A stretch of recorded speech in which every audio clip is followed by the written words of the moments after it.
Hi everyone, welcome to my channel Sanskrit classes by Karuna.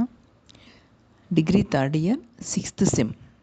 మన question పేపర్లో part ఏలో question number 4లో and part B question number 8లో అలంకార విభాగ నుండి క్వశ్చన్ ఉంటాయి. మరి అలంకారస్య లక్షణ సమన్వయం లిఖత అంటారు. పార్ట్ ఏలో క్వశ్చన్ నెంబర్ 4లో మనం అలంకారం ఇస్తారు. అలంకారానికి మనకు 6 అలంకారాలు ఉన్నాయి. మొత్తం 6 అలంకారాల్లో ఒక అలంకారం ఇస్తారు.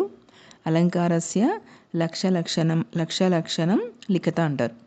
లక్షణం రాసి నిర్వచనం రాయాలి, ఉదాహరణ రాయాలి. లక్షణ ఉదాహరణం లిఖత అంటారు.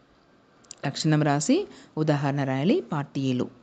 అండ్ పార్ట్ బిలో అలంకారస్య లక్షణ సమన్వయం లిఖత అంటే లక్షణం రాయాలి, నిర్వచనము, శ్లోకము, ఉదాహరణ అండ్ సమన్వయం రాయాలి. పార్ట్ బిలో మనకు 4 ఇస్తారు, 2 రాయాలి. Each one 7.5 marks. 2 రాస్తే 15 మార్క్స్. పార్ట్ ఏలో 5 మార్క్స్.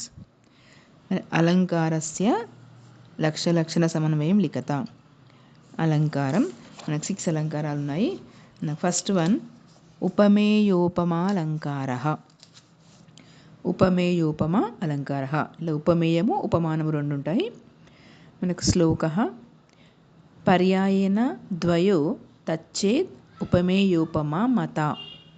పర్యాయేన ద్వయో తచ్చేత్ ఉపమేయోపమా మత. నిర్వచనం: ఒక వాక్యమందున్న ఉపమేయము ఉపమానం పదములను రెండవ వాక్యమందు ఉపమాన ఉపమేయ పదములుగా చెప్పినచో దానిని ఉపమేయోపమా అలంకార అందురు. అంటే ఒక వాక్యంలో ఉన్నటువంటి ఒక ఉపమేయము ఉపమానం నెక్స్ట్ రెండవ వాక్యంలో సేమ్ అది ఉపమేయము ఉపమానముగా మారుతుంది, ఉపమానం ఉపమేయంగా మారుతుంది. అంటే ఇక్కడ ఆల్టర్నేటివ్గా చేంజ్ అవుతాయి.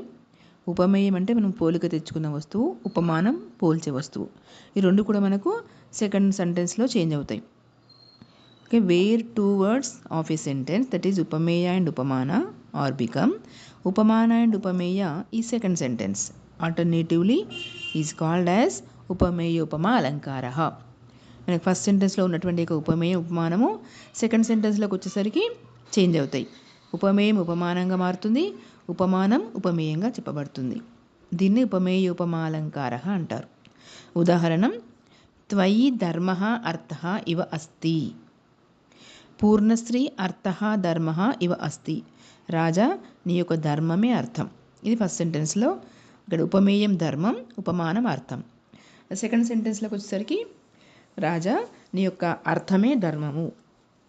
మనకు ఇక్కడ ఫస్ట్ సెంటెన్స్లో ఉన్నటువంటి ఒక ఉపమేయము సెకండ్ సెంటెన్స్లో ఉపమానంగా మారిపోయింది. ఫస్ట్ సెంటెన్స్లో ఉన్న ఉపమానం సెకండ్లో ఉపమేయంగా మారింది. చూడండి, ఇక్కడ అర్థము ఉపమేయంగా మారింది ప్లస్ ధర్మం ఉపమానంగా మారింది. త్వయి ధర్మ అర్థ ఇవ అస్తి, పూర్ణశ్రీ అర్థ ధర్మ ఇవ అస్తి. ఓ రాజా, నీ యందు ధర్మము అర్థము వలె ఉన్నది. ఫస్ట్ సెంటెన్స్లో నీకు ధర్మమే అర్థంలాగా ఉంది, అర్థం అంటే సంపద వలె ఉంది. నెక్స్ట్ సెకండ్లో అర్థము ధర్మం వలె ఉన్నది. ఓ రాజా, నీ యొక్క అర్థమే ధర్మం వల్ల ఉంది, నీ యొక్క సంపదనే నీకు ధర్మము. ఈ విధంగా మనం ఆల్టర్నేట్గా రెండు ఫస్ట్ సెంటెన్స్లో సెకండ్ సెంటెన్స్లో ఉపమానం ఉపమేయం చేంజ్ అవుతాయి. హూ కింగ్ ధర్మ ఈజ్ ఫుల్లీ లైక్ అర్థ ఇన్ యూ. అర్థ ఈజ్ ఫుల్లీ లైక్ ధర్మ in you.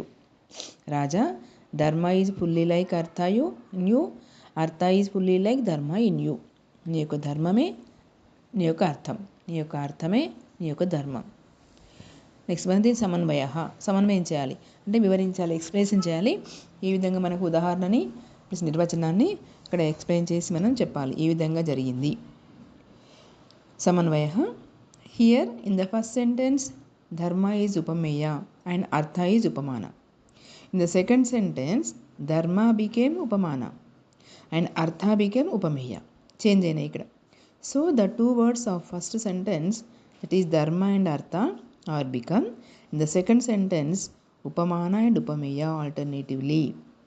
Hence this is known as ఉపమేయోపమా అలంకార. ఈ విధంగా మనకు చేంజ్ అవుతాయి.